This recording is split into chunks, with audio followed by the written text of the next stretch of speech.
Bonjour à vous tous et bienvenue sur notre rendez-vous hebdomadaire Face aux chrétiens. Je suis heureux d'accueillir aujourd'hui sur ce plateau Marielle de Sarnez. Bonjour. Députée européenne, vice-présidente du MoDem et directrice de campagne pour François Bayrou.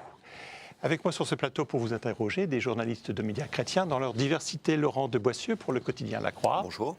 Louis Dauphren pour Radio Notre-Dame. Bonjour. Et Romain Mazenot pour le réseau de radio chrétienne RCF. Bonjour. Alors je vous propose que l'on s'arrête quelques instants sur votre engagement politique personnel, notamment dans le cadre de cette campagne électorale, puis nous ouvrirons le dossier que nous avons retenu pour cette émission, les propositions de François Bayrou, et enfin nous terminerons par quelques questions d'actualité. Alors restons quelques instants sur votre profil politique, Marielle de Sarnez. Je n'abuserai pas de toutes les formules utilisées pour résumer le rôle essentiel que vous jouez aux côtés de François Bayrou depuis 20 ans. Ce rôle d'éminence grise n'a jamais mis réellement en valeur, à mon avis, autant qu'il le faudrait, votre parcours politique personnel. Alors certes, vous détenez diverses responsabilités politiques non négligeables, comme notamment votre mandat au Parlement européen que vous détenez depuis 1999. Mais, par exemple, pourquoi avez-vous lâché le Conseil de Paris? Vous y avez siégé pendant quelques années. Et pourquoi n'avez-vous jamais été candidate aux législatives? J'ai été candidate aux législatives, mais je comprends que ça ait pu vous échapper à Paris pour les sénatoriales. à deux reprises. À deux reprises. Non, pas au sénatorial, aux législatives, dans le 14e arrondissement où j'habite. Et là où j'ai d'ailleurs été élue conseillère de Paris, parce que j'avais conduit une liste au moment des dernières élections municipales du mouvement démocrate à Paris, qui avait fait un très bon score. On est arrivé en 3e position, près de 10%. Simplement, le mode de scrutin absolument aberrant de l'élection à la mairie de Paris a fait que on n'a pas eu beaucoup de représentants. J'ai été élue conseillère de Paris et puis j'ai été ensuite réélue députée européenne. Et j'ai considéré que c'était bien, au fond, que je m'applique à moi-même la règle que je voulais appliquer aux autres, c'est-à-dire mettre fin à ce que l'on appelle le cumul des mandats. Alors vous allez me dire que c'est assez rare en politique, c'est vrai. Est-ce que ça m'a fait de la peine de quitter ce mandat de conseillère de Paris? Oui, parce que je suis attachée, mais j'y suis toujours au fond. En fait, comme parlementaire européenne, je représente l'Île-de-France et je représente ma ville et je représente mon arrondissement. Donc au fond, je suis toujours là, mais je trouve que voilà, c'est un jeune qui m'a succédé. Et je trouve que c'est bien de faire du renouvellement aussi dans la vie politique française. On en a besoin. Le fait de siéger à Bruxelles, contrairement à un certain nombre d'hommes et de personnalités politiques, d'hommes et de femmes françaises, vous considérez que c'est un poste, je ne dirais pas à plein temps, mais c'est un poste qui est totalement valorisant, parce qu'on a toujours tendance en France à dévaloriser le Parlement européen. Moi, j'aime beaucoup l'Europe, j'aime beaucoup l'idée européenne, même si elle est aujourd'hui dans un pas très très bon état. La vérité, c'est qu'il va falloir qu'on refonde cette Europe que nous aimons tant, qu'on lui redonne un sens, que la France donne un message plus européen et que la France dise ce qu'elle attend de l'Europe. Si vous regardez les grands pays qui nous entourent, en particulier l'Allemagne, puisqu'on parle beaucoup de l'Allemagne et d'Angela Merkel, vous voyez à peu près quelle est la vision européenne de l'Allemagne, ce qu'elle défend. Aujourd'hui, on ne voit plus quelle est la vision européenne de la France. Et je pense qu'il faudra que ce soit une des questions que nous aborderons dans la campagne pour l'élection présidentielle. Mais j'aime ce mandat. Je travaille en ce moment sur ce qu'on appelle les relations entre l'Union européenne et la Chine. J'ai déposé un rapport important sur toutes ces questions-là en demandant un meilleur équilibre. Je sais qu'il y a des choses que nous ne pouvons faire qu'à plusieurs, c'est-à-dire nous, Européens. Et alors, le dernier point, et je passerai la parole après à mes confrères, sur ce profil que l'on vous décrit toujours comme éminence grise, ça vous satisfait ou pas d'être toujours présenté ou j'ai pas envie d'être ni éminence ni grise. En tous les cas, j'essaye d'éviter ça. Bras droit alors? Bras droit, bras gauche, j'en sais rien. Il y a beaucoup de gens dans l'équipe autour de François Bayrou qui sont avec lui depuis longtemps. Je pense à mon amie Jacqueline Gouraud, je pourrais en citer d'autres. Je ne suis pas du tout la seule. Il se trouve que nous avons le même chemin parce que nous avons le même idéal. Et que nous pensons que notre pays a besoin d'une organisation politique différente, qui ne se résume pas à ce qu'on voit tous les jours sur vos écrans, c'est ce qu'on appelle la bipolarisation, et qu'il va falloir que tout cela cesse, qu'il va falloir aussi que tout ce qu'on appelle ce régime des partis, en fait, des deux gros partis, tout ça n'est pas très sain pour le pays. On oublie les vraies questions qui sont à régler, et moi j'espère qu'à l'occasion de cette élection présidentielle, les Français de plus en plus nombreux pourront imposer ce changement-là. On a besoin d'un changement profond en France, pas cosmétique. Laurent de Boissieu, La Croix. François Bayrou a obtenu 19% à la dernière élection présidentielle.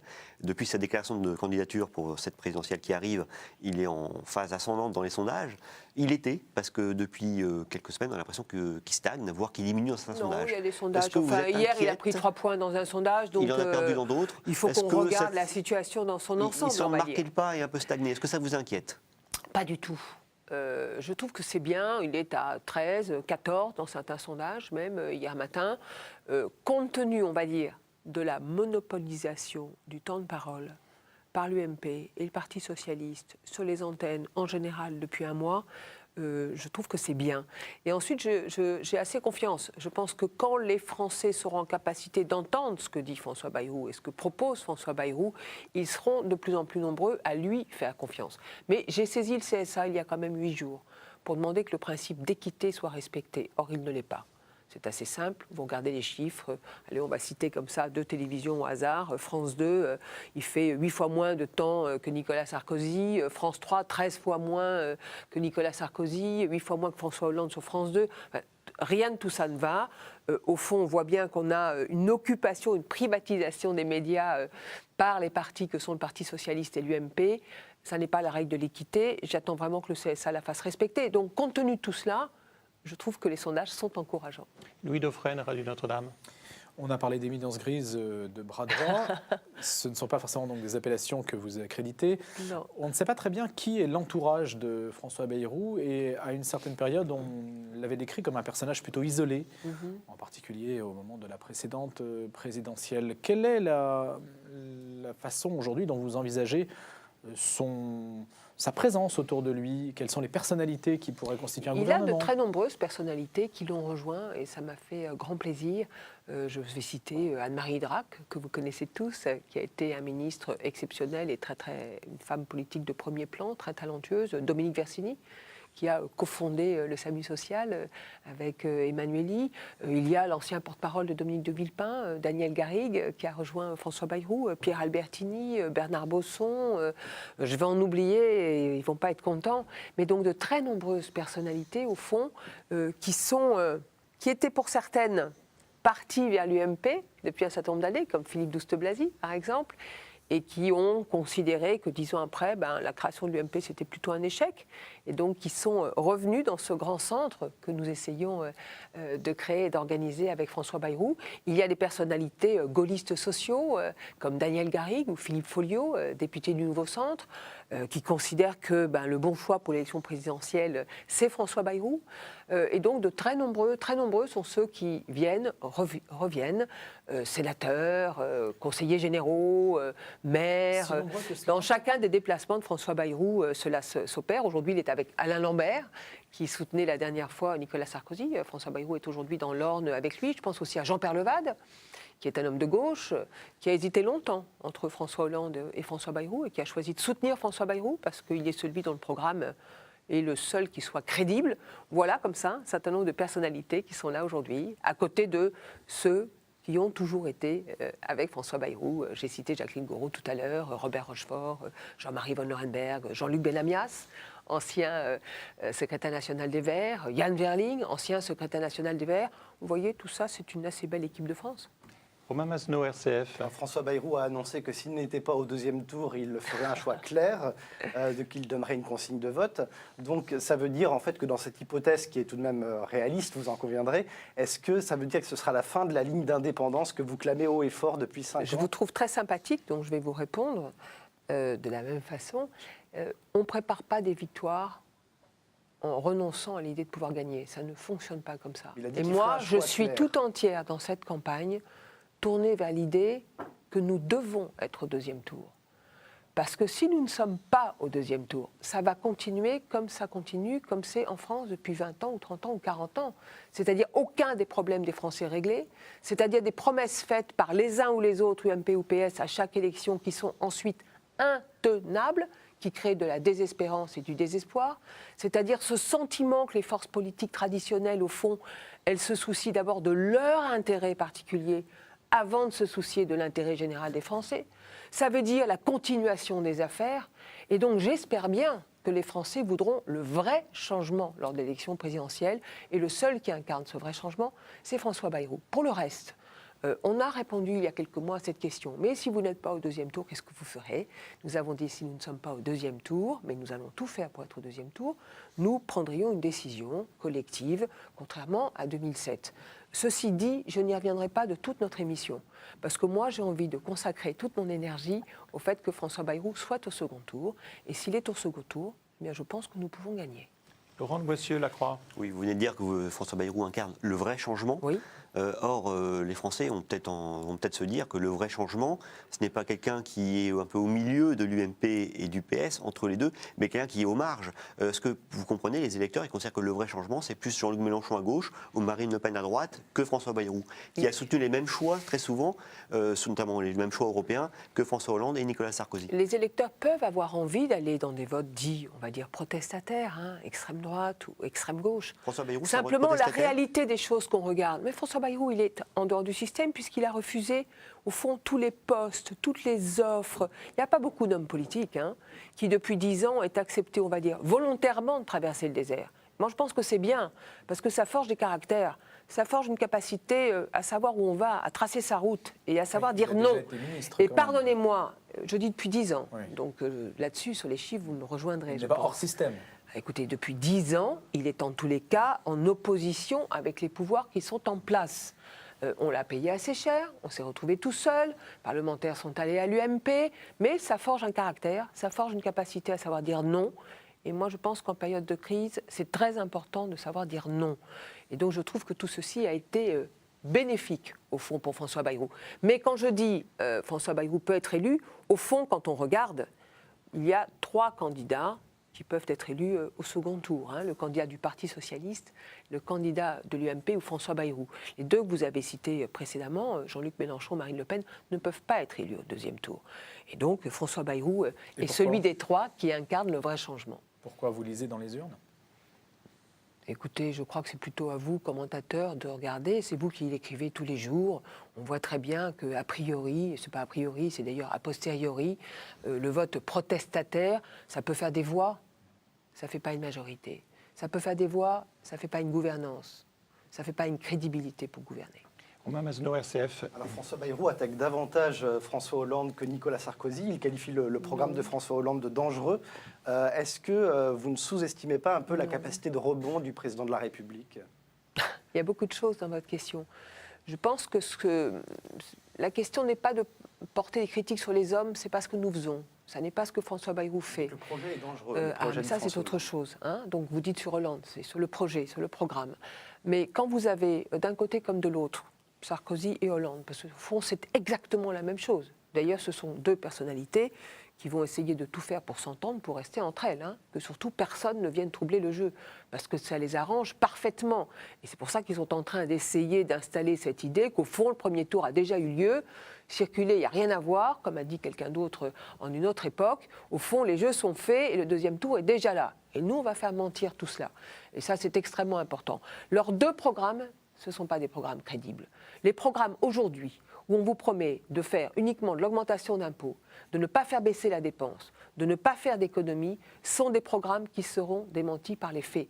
Et ce sera douloureux, parce que ça sera imposé par l'extérieur, par les marchés, par les agences de notation, par l'augmentation des taux d'intérêt, donc par l'augmentation de la dette et du déficit. Et au fond, c'est ce que dit la Cour des comptes, lisez ce rapport, très intéressant. Le seul qui a un programme crédible, qui disent la vérité aux Français, qui leur disent la vérité sur la situation exacte, sur la nécessité de faire baisser la dépense publique, qui est la plus haute d'Europe. Parmi les 2, la plus haute d'Europe, 56% de dépenses publiques. Nous, on ne va pas s'en tirer simplement en augmentant des impôts. On ne va pas s'en tirer simplement en promettant de pouvoir dépenser plus, ce que fait François Hollande. On s'en tirera en faisant des économies et à côté en traçant des perspectives, c'est tout le produire en France, des perspectives de croissance. Et on est obligé de faire les 2.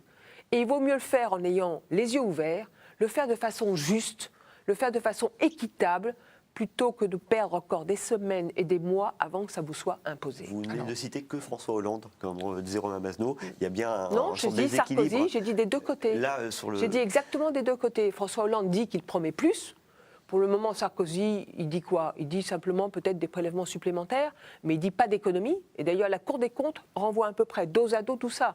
La Cour des comptes dit ce qu'a fait le gouvernement, ça n'est pas crédible en matière de baisse d'économie, ça n'est pas crédible en matière de lisibilité, parce qu'on fait des espèces de petits plans qui s'ajoutent les uns aux autres, mais on n'a aucune lisibilité, aucune vision.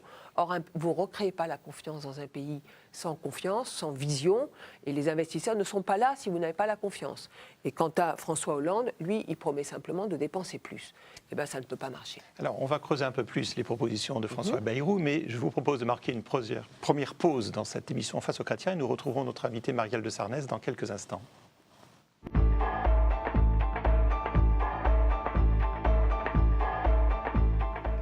Notre invitée aujourd'hui est Marielle de Sarnez, députée européenne, vice-présidente du MoDem et directrice de campagne de François Bayrou. Alors est venu le moment qu'on creuse un peu les propositions de François Bayrou que vous évoquiez à l'instant. Et je vous propose de commencer par l'Europe, puisqu'on connaît la foi européenne de François Bayrou, qui est aussi la vôtre. François Hollande, je précise cette fois-ci, a dit qu'il renégocierait le traité sur la discipline budgétaire qui a été signé à Bruxelles le mois dernier. Et donc, je voudrais vous demander, est-ce qu'à votre avis et à l'avis de François Bayrou, est-ce que c'est possible et est-ce que c'est souhaitable? C'est impossible.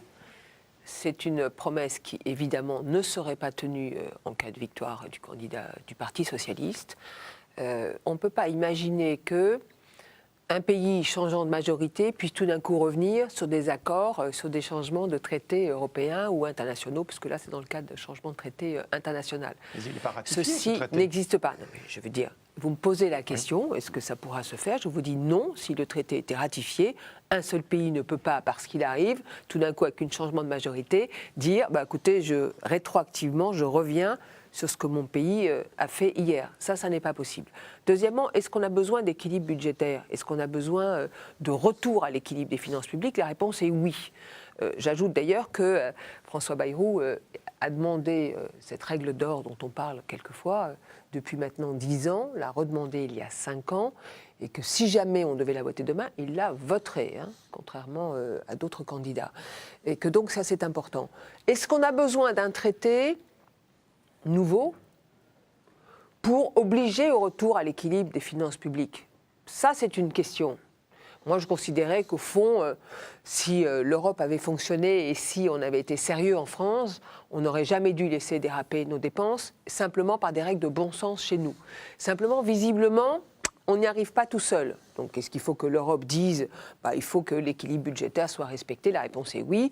Est-ce qu'il faut aussi qu'on appuie sur ce qu'on peut appeler, au fond, les moteurs de croissance possibles en Europe? La réponse est oui aussi. Il faut une Europe qui soit là pour dire équilibre budgétaire, respect des équilibres, c'est important. Solidarité entre les pays européens, je trouve que ce point-là n'est pas assez mis en avant. Si on a fait l'Europe, c'est aussi pour être solidaire. Il n'y a pas d'un côté ceux qui ont les moyens, ceux qui ne l'ont pas. Il faut qu'on essaye d'être plus solidaire, on ne l'est pas aujourd'hui. Il faut qu'on change et qu'on fasse évoluer la politique de la BCE. Je considère que dans la crise de la dette, la BCE devrait être clairement prêteur en dernier recours. Et au fond, c'est ce que font les Américains avec leur banque à eux. Et c'est ce que devrait faire la BCE. Et donc ça, ce sont des modifications que nous porterons. Et dernier point, pour encore un mot sur l'Europe, j'espère qu'on n'a pas fini d'ailleurs sur l'Europe. Il faut que cette Europe devienne plus démocratique.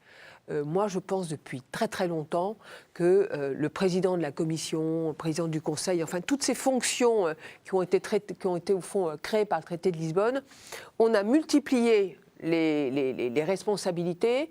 On n'a jamais eu autant de responsables et on n'a jamais eu aussi peu d'Europe. Et donc, il y a quelque chose qui ne va pas là-dedans. Donc, je suis pour la fusion de ce qu'on appelle président du Conseil et président de la Commission. Je pense qu'il faut un patron de l'Europe, que ce patron soit le plus fort possible, que les chefs d'État ou chefs de gouvernement ne doivent pas en avoir peur, parce qu'au fond, ce qu'on fait aujourd'hui, c'est quoi? On prend quelqu'un qui ne vous gêne pas, qui ne vous fait pas d'ombre. Un patron, tandem Sarkozy-Merkel. Élu à terme par les citoyens européens. Et moi, je crois qu'il faudra, cette réforme, nous la proposerons, qu'il y ait un jour 2 urnes, quand on va voter pour le Parlement européen, qu'on puisse choisir ses députés, si possible un jour sur une partie de liste européenne, et qu'on puisse en même temps choisir le président pour l'Europe avec son programme, avec son orientation. Est-ce qu'on veut une Europe plus libérale? Est-ce qu'on veut une Europe plus sociale? Est-ce qu'on veut plus de leviers de croissance en Europe? Bref, que tout cela, les Européens puissent en débattre. Louis Dauphren, Radio Notre-Dame. En fait, vous nous dites que, quelle que soit la personne au pouvoir, on ne pourra pas revenir sur des traités internationaux, sur des dispositions qui s'imposent à nous. On pense par exemple à l'Organisation mondiale du commerce qui joue assez largement aussi en notre défaveur pour certains secteurs de nos industries. Ça veut dire qu'en soi, il y a une sorte de fatalité. Donc, je trouve que vous caricaturez ce que je viens de dire, ou alors je me suis mal exprimé, auquel cas je vais me réexprimer. À la question posée, est-ce que vous pensez que François Hollande, qui propose de revenir sur le traité, que c'est quelque chose de possible, je dis non, mais ce n'est pas l'Europe, c'est nous. L'Europe, c'est nous. Ce n'est pas des gens comme ça dans une autre maison. L'Europe, c'est nous. Nous formons l'Europe. L'Europe, ce n'est pas un étranger. Ce n'est pas une étrangère. Ce n'est pas quelqu'un qu'on doit garder à la frontière. Nous sommes l'Europe. C'est ça que vous ne comprenez pas. Et donc, est-ce qu'on doit respecter l'équilibre des comptes? Oui. Est-ce que vous trouvez que c'est bien pour les ménages aujourd'hui d'être en situation de surendettement? Est-ce que vous pensez que c'est vivable pour un ménage d'être en situation de surendettement? Peut-être, mais moins de dépenses publiques, c'est moins d'allocations. Est-ce que vous pensez que c'est vivable pour un pays d'être en surendettement? Ça ne l'est pas non plus. Vous ne pouvez pas vivre surendetté. Et donc, on doit lutter contre ce surendettement. On doit le faire de par nous-mêmes. On ne devrait même pas avoir besoin d'institutions européennes qui nous disent de le faire. On aurait dû le faire nous-mêmes. Ensuite, si vous me dites, est-ce qu'il y a des choses qu'on peut proposer de modifier? Par exemple, moi, je crois qu'il faudra un jour une réforme de l'OMC. Je pense que c'est très important d'avoir une concurrence loyale entre, au fond, par exemple, les grands pays... Là, j'ai rien entendu. Vous n'avez rien entendu, peut-être parce que vous ne prêtez pas l'oreille. Moi, je viens de faire un rapport exactement sur cette question. Il faut que la concurrence soit loyale. Elle n'est pas loyale. Les Européens sont trop naïfs vis-à-vis de la Chine. Il faut être moins naïf vis-à-vis de la Chine. Il ne faut pas seulement de la réciprocité, mais il faut qu'on ait des relations équilibrées, ce qui n'est absolument pas le cas. Alors, il faut que les produits qui rentrent chez nous respectent les normes européennes, ce qui n'est pas toujours le cas. Donc oui, il faut rééquilibrer par exemple le commerce international.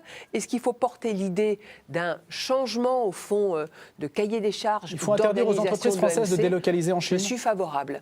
Interdire aux entreprises françaises de délocaliser en Chine. Ou sinon elles sont taxées au retour. Est-ce qu'il faut quelque chose de concret là-dessus? Interdire aux entreprises L'Union européenne accepte de vendre à l'étranger, par exemple. C'est ça que vous dites? Non, de délocaliser en Chine. Vous avez le système, par exemple, de Renault au Maroc, là, qui va fabriquer des voitures qui vont revenir chez nous.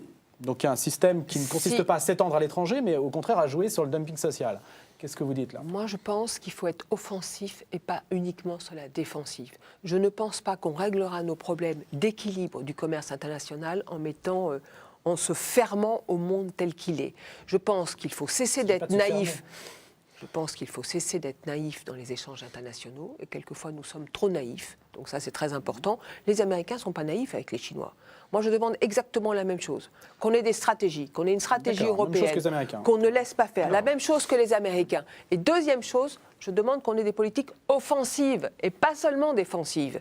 Et quand François Bayrou dit « il faut faire du produire en France », un des points fondamentaux au fond du relèvement, du redressement du pays et de la nation, je le suis et j'applaudis des deux mains. Je veux dire, notre pays n'a cessé de s'appauvrir depuis 10 ans. Les chiffres du commerce extérieur sont tombés ces jours-ci. Ils sont cataclysmiques pour la France. Alors, que dites-vous à déficitaire de 60 ou 70 milliards.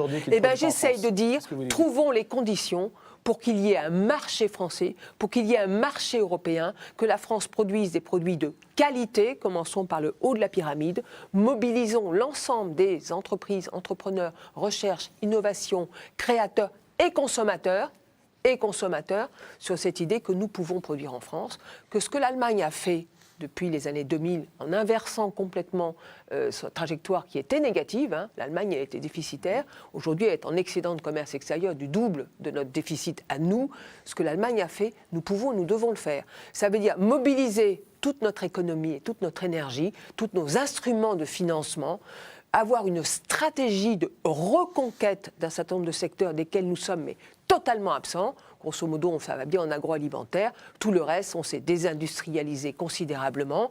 On peut avoir des secteurs tels que, je ne sais pas, les biens culturels, production culturelle, tout secteur, pas seulement l'industrie. Partons à la reconquête. Est-ce que vous taxez les voitures Renault qui vont revenir en France? Oui, on va un peu avancer dans le débat. Non, mais j'aimerais avoir une réponse concrète. Est-ce que vous taxez les voitures Renault au retour? Écoutez, moi, pour pénaliser Renault de Je pense de que cette tout attitude-là. ceci doit se regarder. Tout ceci doit se regarder. Que je n'oublie pas non plus que nous avons des entreprises qui exportent à l'extérieur et que tout ce que je ferai, tout ce que je ferai en taxant des produits qui viendront chez nous, évidemment, ça va se retourner contre nous sur les produits que nous exportons. Et moi, j'ai plutôt envie qu'on produise davantage et qu'on exporte davantage. Alors, est-ce qu'il faut par ailleurs un équilibre et un respect des normes ? Je vous ai répondu oui. J'ai même dit que moi, je souhaitais que ce qui arrive comme produit de l'extérieur en Europe respecte les normes européennes, les normes de notre marché. Concrètement, ça, ce serait normal. Laurent Boissier-Lacroix. Des normes aux frontières européennes, c'est ce que dit également François Hollande dans son projet, c'est ce que dit également Jean-Luc Mélenchon. Ça s'appelle du protectionnisme. Alors pourquoi vous, François Bayrou, et pourquoi vous-même sans doute, n'assumez pas ce mot ? Si on met des normes aux frontières, c'est du protectionnisme. Tous les pays ont des normes. Vous n'avez pas le droit, par exemple, de recevoir des tomates exportées du Maroc qui n'ont pas un respect d'un certain nombre de normes sanitaires. Le mot protectionnisme ? Excusez-moi, pardon, c'est pas du protectionnisme que de demander que la tomate marocaine qui arrive chez nous, elle soit en respect de normes sanitaires ou environnementales. C'est normal. Et d'ailleurs, les douaniers, ils saisissent à nos frontières ou empêchent que ne rentrent dans le marché européen un certain nombre de produits qui ne respectent pas ces normes, par exemple, sanitaires. Ce sont des choses qui existent déjà. Faire penser que ça n'existe pas aujourd'hui, pardonnez-moi, c'est raconter des histoires. Heureusement que ça existe. Il faut avoir des douanes qui puissent faire leur travail. Elles sont absolument débordées. C'est très compliqué de le faire. Il faut probablement renforcer ça de ce point de vue-là. Il faut qu'effectivement les produits que nous consommons, nous, Européens, soient des produits garantis, sûrs. Et ça, c'est absolument vital. Peut-être faut-il mettre plus de moyens sur ce contrôle-là, mais ça, c'est pas fermer les portes de l'Union européenne. Mais comment expliquer que des produits chinois fabriqués par des enfants esclaves entrent dans l'Union européenne ? Des jouets, par exemple, Eh bien, écoutez, très souvent, ça s'est passé à Noël il y a 2 ou 3 ans, on a stoppé l'entrée de ces produits parce qu'ils ne respectaient pas les normes. Et donc, je pense qu'il faut continuer de le faire et qu'il faut probablement le faire davantage. Je pense qu'il faut davantage saisir ce qu'on appelle la commission des différends au sein de l'OMC. Dès qu'on se rend compte que dans un secteur, il y a production de choses, de produits qui arrivent avec effectivement de mauvaises qualités sur le terrain européen. Je vous dis que les Américains le font et que nous devons le faire. Mais je n'ai pas envie de me lancer dans le protectionnisme. C'est quoi le protectionnisme ? C'est de dire au fond... plus rien de l'étranger ne rentre chez moi. Outre le fait que ça m'amuse de voir Mélenchon dire ça, parce que ça veut dire que tous les pays en voie de développement, tous les pays émergents, on ferme notre marché à leur exportation et donc au fait qu'ils sont en train de monter. Sauf s'ils produisent des taxes sur le protectionniste et redistribuer aux pays du tiers-monde comme le propose une partie de la gauche. Mais par ailleurs, je vous rappelle que nous avons chez nous un certain nombre d'entreprises qui exportent, et bien heureusement, et que je n'ai pas envie que ces entreprises qui exportent ne puissent plus exporter demain. Parce que vous imaginez bien que si on ferme nos barrières, qu'on ne laisse plus rentrer aucun produit venant de l'extérieur en Europe, pourquoi voulez-vous que le reste du monde achète les produits français ou européens ? Très bien, alors clarifions les choses, parce que le protectionnisme, c'est ça. Par contre, avoir des règles, demander le respect des normes, demander qu'effectivement on ne soit pas envahi de produits qui ne soient pas fabriqués à nos normes, qu'à partir de ce moment-là, on taxe, on met des amendes, on empêche ces produits de rentrer sur le territoire européen, la réponse est oui. Mais on le fait déjà, pas assez. Est-ce qu'il faut le faire davantage ? Oui, il faut le faire davantage. Et il faut discuter avec ces grands pays que sont la Chine, l'Inde, tous les grands pays émergents, pour remettre ces questions-là à plat. C'est d'ailleurs une proposition extrêmement précise qu'a faite François Bayrou. Il a dit, si je suis élu président de la République, je ferai dans les semaines qui suivront mon élection un sommet Union européenne, BRICS, c'est-à-dire l'ensemble des pays émergents. Sommet qui, pour le moment, n'a jamais eu lieu. Je proposerai d'organiser un sommet européen, BRICS, pour qu'on reparle ensemble de toutes ces questions d'équilibre. Alors, nous allons marquer une seconde pause dans cette émission Face aux chrétiens. Nous retrouvons notre invitée Marielle de Sarnez dans quelques instants.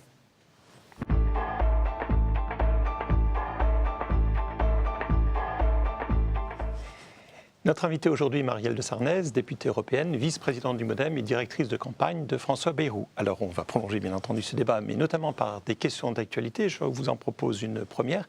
François Bayrou ne s'est pas rendu mercredi soir au dîner du Conseil représentatif des institutions juives en France, le dîner traditionnel du CRIF, où se rendent par ailleurs d'autres leaders politiques. Alors, pourquoi n'y va-t-il pas ? Y a-t-il pas une crispation que je pourrais qualifier pour la résumer de laïque ? Non, pas du tout. Je ne crois pas du tout. C'est une position de François Bayrou depuis très nombreuses années. Et d'ailleurs, le président du CRIF le sait, l'ancien président du CRIF aussi, et ils la comprennent parfaitement bien.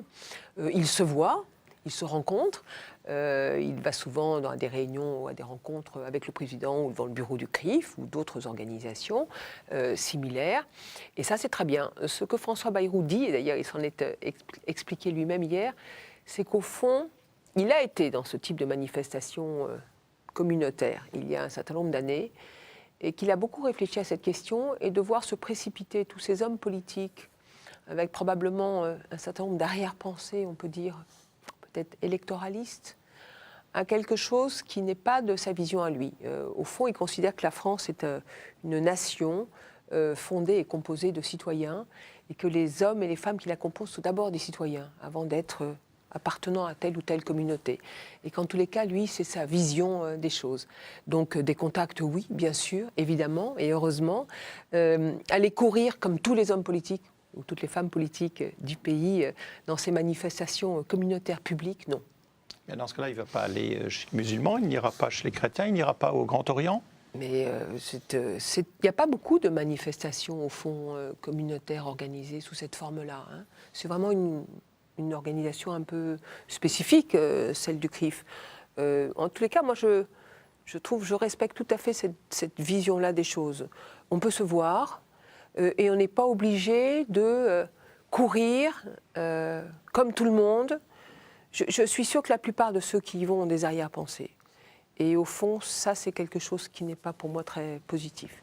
Romain Mazenot, RCF. Oui, toute autre question sur l'école. En dévoilant ses propositions, François Bayrou a dit qu'aucun élève ne devait entrer en 6e sans maîtriser la lecture et l'écriture. Est-ce que ça veut dire que vous êtes, comme Jean-François Copé, pour un examen de passage en 6e ? C'est très simple. Nous disons que notre école s'est considérablement dégradée, qu'elle était dans les premières écoles du monde et que dans le dernier classement de l'OCDE, nous sommes maintenant 20e, 25e, 30e pour ce qui est de l'apprentissage, par exemple, de l'écrit, pour ce qui est de la connaissance du calcul mental, pour ce qui est de la compréhension des données scientifiques, et pour ce qui est aussi, et c'est presque aussi grave ou encore plus grave, des inégalités sociales. Donc nous avons une école qui est totalement dégradée aujourd'hui. Notre seule ambition, notre seul objectif pour les 5 années qui viennent, si François Bayrou est élu président de la République, c'est de refaire de l'école de France la meilleure du monde, ou en tous les cas parmi les meilleures du monde. Et pour ça, il faut une chose, arrêter de faire des énièmes réformes qui, au fond, ne correspondent plus à rien et qui brouillent à chaque fois les choses, mais se fixer des objectifs extrêmement concrets. Et le premier de ces objectifs, c'est qu'effectivement, il n'y ait plus un enfant qui passe en 6e sans savoir lire et écrire. Donc une sélection à l'entrée en 6e ? Si vous me laissez finir, non, mais je vais répondre. j'insiste parce que vous n'aurez pas donné la réponse. Il ne s'agit pas de faire un concours d'entrée pour entrer en 6e. Ceci n'aura aucun sens. Il s'agit de prendre les enfants, dès qu'ils sortent de la maternelle, au CP et dans les premières années de l'école primaire, et à ce moment-là, de concentrer les moyens pour que, évidemment, ils maîtrisent le français, la lecture, l'écriture et aussi la compréhension de tout cela. Il y a aujourd'hui 40% d'élèves qui rentrent en 6e sans savoir lire et écrire. 20% qui ne déchiffrent pas, 20% qui déchiffrent mais ne comprennent pas ce qu'ils déchiffrent. Alors il s'agit de les prendre petits, d'essayer de faire, nous disons, on peut faire des petits groupes, on peut faire de la méthodologie de l'apprentissage, on peut faire de l'évaluation, et il faut faire de l'évaluation, c'est-à-dire prendre les classes au début de l'année et les regarder à la fin de l'année, voir les méthodes d'apprentissage qui ont marché, celles qui ont marché, les diffuser extrêmement largement, et un engagement très très clair et très concret que désormais 50% du temps à l'école primaire soit consacré au français. Ce qui n'est pas le cas aujourd'hui. Donc il ne s'agit pas de dire on prend la question en dernière année de primaire et on empêche de rentrer en 6e. Non, on prend la question au début de l'année primaire et on essaye sur 3, 4, 5 ans que tout ceci revienne, voilà, comme quelque chose de normal. On ne peut pas laisser rentrer au collège des enfants qui ne maîtrisent pas la lecture. Alors si François Bayrou est élu président de la République, à la rentrée de septembre prochain, on s'aperçoit qu'effectivement il y a des enfants qui n'ont pas été dans ces premiers cycles formés bien à l'apprentissage de la lecture, il faudra reprendre, soutenir en petits groupes. Mais mettre, ce que propose Jean-François Copé, comme ça, un examen, au fond, à l'entrée de la 6e, c'est pas ça la question. La question, c'est la remédiation. C'est-à-dire, c'est faire en sorte qu'il n'y ait plus un enfant qui arrive en 6e sans maîtriser la lecture et l'écriture. Louis Defresne, Radio Notre-Dame. Les chrétiens sont attachés aux questions sociétales. Vous savez qu'ils développent sur ce terrain pas mal d'argumentation. Quelle est votre position, celle de François Bayrou, sur l'institution du mariage? Comment la valoriser, la promouvoir, éventuellement la sanctuariser? Je pense que l'institution du mariage se porte bien dans notre pays. Il ne me semble pas qu'il y ait un problème de ce côté-là. Vous savez, on est un pays qui a déjà assez de soucis pour, au fond, constater ce qui marche bien. Je crois que le mariage, ça marche bien. Je crois que la démographie, c'est vraiment un des éléments et un des atouts de la France. Moi, dans tous les voyages que je fais à l'étranger, j'étais en particulier au Japon, par exemple, où j'étais en Corée du Sud, où on a une démographie qui vraiment est complètement descendante, et ils sont tous admiratifs du modèle français familial, de soutien à la politique familiale, de soutien à la natalité. Alors quand il y a des choses qui marchent bien dans mon pays, ça me fait plaisir, et je considère que ça c'est plutôt des choses qui marchent bien et qu'il faut conserver. On souligne que François Bayrou est favorable en matière d'homosexualité, non pas au mariage, mais à l'adoption. Est-ce qu'il n'y a pas une contradiction? François Bayrou, vous venez de parler de mariage. François Bayrou est favorable à une union civile, c'est-à-dire à une égalité de droit. En mairie, signée en à mairie. Une égalité de droit, à une union civile. Signée en mairie. Signée en mairie, absolument. Égalité de droit absolue, sous forme d'union civile et pas de mariage. On dit que c'est vous qui l'avez fait évoluer sur cette question, c'est vrai? Je ne sais pas quelle évolution on dit qu'il était cette plutôt question. Il a toujours opposé. été On disait qu'il était plutôt opposé à l'adoption pendant des années. Non, attendez, on parle de évoluer. l'union civile là. Hein, il a toujours été sur cette idée d'union civile. Et sur François l'adoption pour les Bayrou, couples homosexuels. l'adoption pour les couples homosexuels, je veux dire, les couples homosexuels aujourd'hui, ils ont d'ores et déjà des enfants. Ils ont d'ores et déjà des enfants. Souvent, ce sont des couples qui étaient hétérosexuels et qui ont par exemple eu des enfants avant de changer d'orientation sexuelle. Donc c'est une réalité qui existe. Donc on la valide, en fait, les politiques, C'est un de valider. fait. Et donc vous savez très bien que ce sont les présidents de conseils généraux qui décident de ces questions d'adoption et qu'aujourd'hui, la plupart du temps, eh bien, quand vous arrivez et que vous dites « je suis célibataire », vous pouvez adopter un enfant et que peut-être il peut s'agir d'un couple homosexuel et que dans la réalité des choses, ça se passe. Donc je crois que ce qui est très important, quand je parle de tout ça, moi je pense à tous ces enfants-là. Et je n'ai pas envie, moi, ce n'est pas François Bayrou qui parle, c'est moi, je n'ai pas envie de les stigmatiser, je n'ai pas envie de les montrer du doigt. Je dis, ce sont des enfants qui, au fond, ont des parents qui doivent et vivent heureux. Et je pense que stigmatiser toujours une partie d'une société ou une partie du pays dans lequel on vit, c'est pas rendre service aux autres et c'est pas avoir un comportement, on va dire, généreux. En tout cas, c'est ma façon de penser. Laurent de Boissieu-Lacroix. Il y a un autre domaine, un autre sujet où le centre, en tout cas, a évolué, c'est la question des institutions. François Bayrou a endossé les habits de la Cinquième République. Sur le sujet du référendum, il est question aujourd'hui que éventuellement il y a des propositions qui est des référendums sur de nombreux sujets. Est-ce que vous êtes pour qu'il y ait plus de référendums, que la pratique soit plus mise en œuvre, ou des référendums d'initiative gouvernementale soit davantage mise en œuvre, et est-ce que ça peut concerner tous les sujets? Est-ce que ça peut concerner le sujet de l'emploi, par exemple? Moi, je suis plutôt favorable à l'expression populaire, donc qu'on fasse des référendums sur des sujets, par exemple des référendums d'initiative populaire. Je trouve que ce n'est pas utilisé en France et je trouve que ça pourrait être intéressant. Ensuite, je pense qu'il y a vraiment une évolution de la Ve République sur la question du mode de scrutin et qu'on doit vraiment réfléchir à comment on fait rentrer du pluralisme à l'Assemblée nationale. Qu'on ne peut plus avoir une Assemblée confisquée, monopolisée par l'UMP et le PS et l'UMP, qui représentent dans les urnes les deux 50%, mais qui ont 95% des sièges. Il y a quelque chose qui ne va pas, il y a quelque chose qui n'est pas satisfaisant pour la France. Ça veut dire que ce n'est pas un vrai Parlement, qu'en plus c'est un Parlement qui est au fond le plus souvent une chambre d'enregistrement. On a besoin de remuscler nos institutions. On a besoin d'une meilleure séparation des pouvoirs, on a besoin de davantage de contre-pouvoirs, on a besoin de davantage de pluralisme, on a besoin de davantage de démocratie, d'une justice réellement indépendante, de médias réellement indépendants. Et donc, de ce point de vue-là, il y a encore un chemin à faire. En tous les cas, François Bayrou va faire, dans peu de temps, des propositions qui, je pense, seront très, très entendues sur ces questions des institutions. Parce que ces questions des institutions, elles touchent la question fondamentale de la démocratie. Et donc, c'est une question qui concerne tout le monde. Il organiserait plusieurs référendums? C'est quelque chose qu'il a... Ce sont en tous les cas des idées que nous pouvons avoir, effectivement. Je pense que organiser un référendum sur des sujets importants et lourds, ça permet aussi à la nation de se retrouver, ça permet de faire œuvre de pédagogie et ça permet peut-être d'aider sur quelques grands sujets. Et en tous les cas, défense vigoureuse du pluralisme. Quel sujet, par on a exemple, besoin pour être d'une soumis à assemblée, référendum? on a besoin d'une assemblée qui représente la société française. Quel sujet pourrait être soumis à référendum? L'Assemblée actuelle ne représente pas la société française et donc il faudra une part de proportionnelle correctrice, c'est-à-dire garder un système majoritaire pour avoir un système majoritaire, pas ressombrer dans des républiques précédentes, mais très important de faire entrer le pluralisme. Juste un exemple de sujet de référendum pour Je ne vais François pas vous le Bayrou. donner aujourd'hui. Mais je peux vous assurer que si vous tendez vos oreilles, vous allez entendre ça très vite. Je parle des questions. Je crois qu'il ne faut pas... Faites attention à la manière dont vous parlez. Ce n'est pas une façon charitable de parler comme ça. On parle de C'est un sujet référendum. de société. On parle de référendum sur des affaires d'institution et de gouvernance.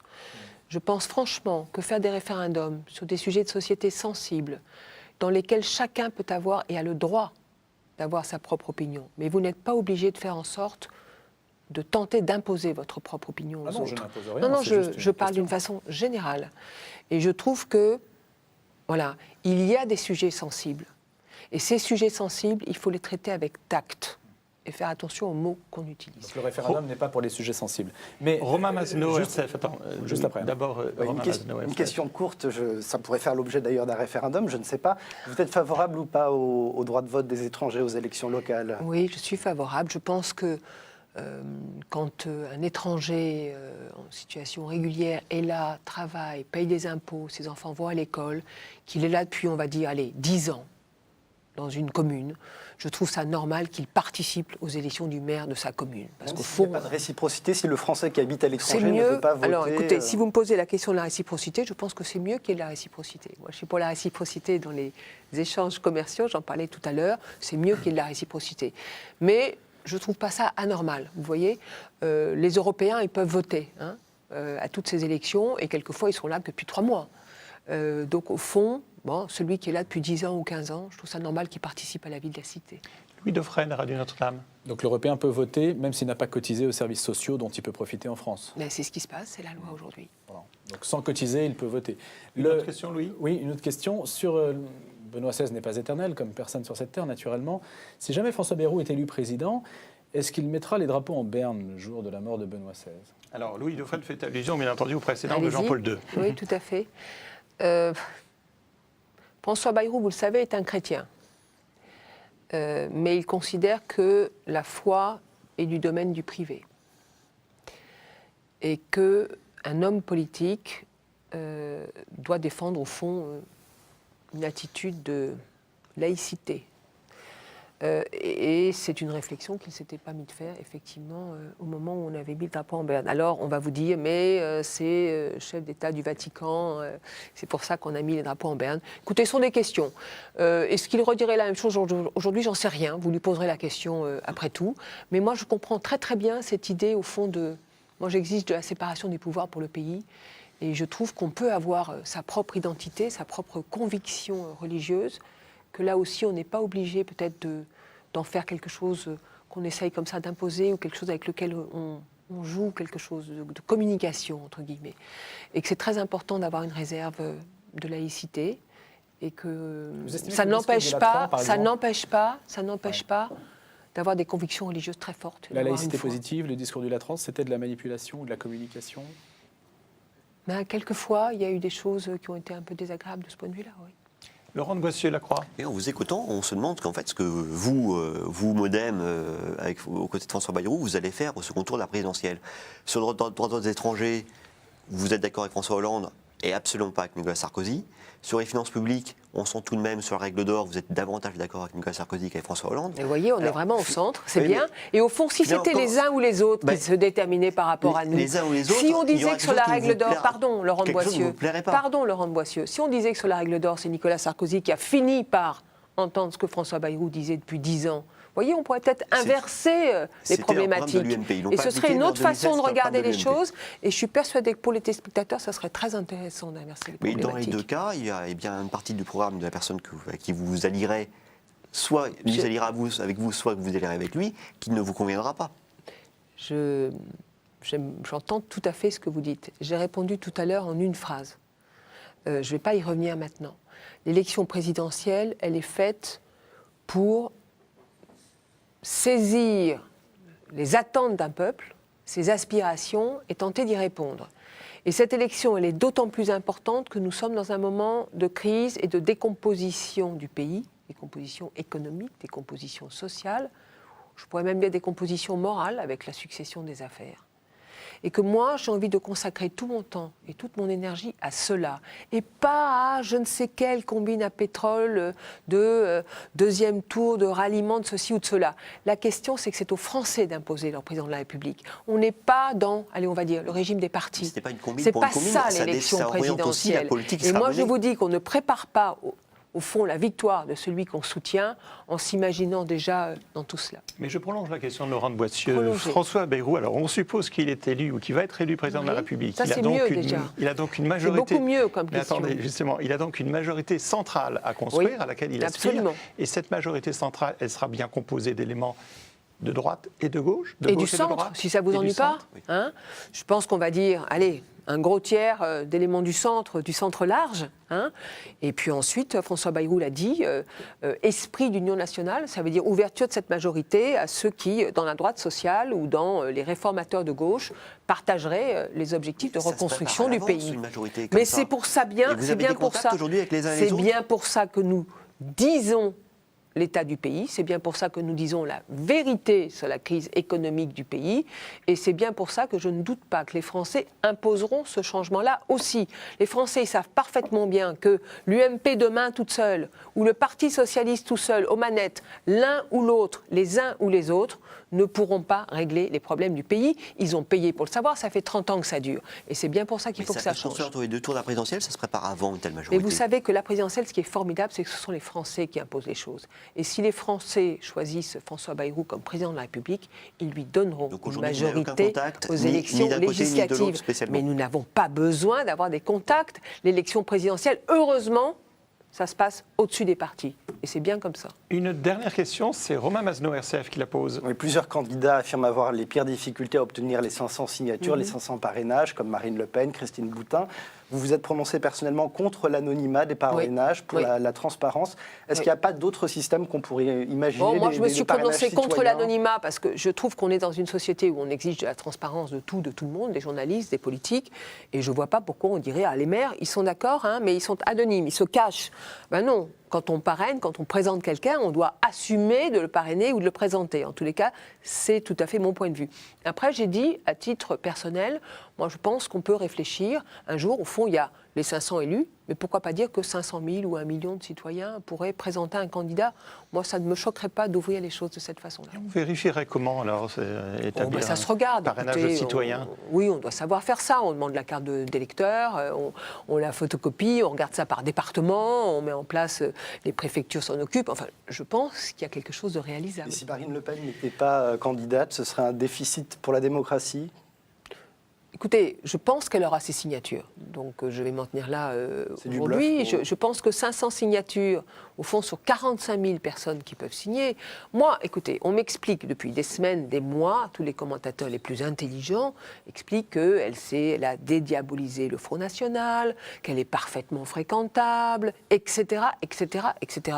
Mais écoutez, si c'est vrai, je pense que les maires n'ont donc aucun problème pour la présenter et pour signer. Merci Marielle de Sarnez. Cette émission s'achève. Je vous remercie d'y avoir participé. À vous qui avez pris cette émission éventuellement en cours, je vous propose de la retrouver sur les sites respectifs de La Croix, de Radio Notre-Dame, de RCF et bien entendu sur celui de KTO avec ses rediffusions. La semaine prochaine, nous accueillerons Claude Greff, secrétaire d'État chargé de la famille. Je vous donne rendez-vous à très bientôt. Au revoir, bon week-end.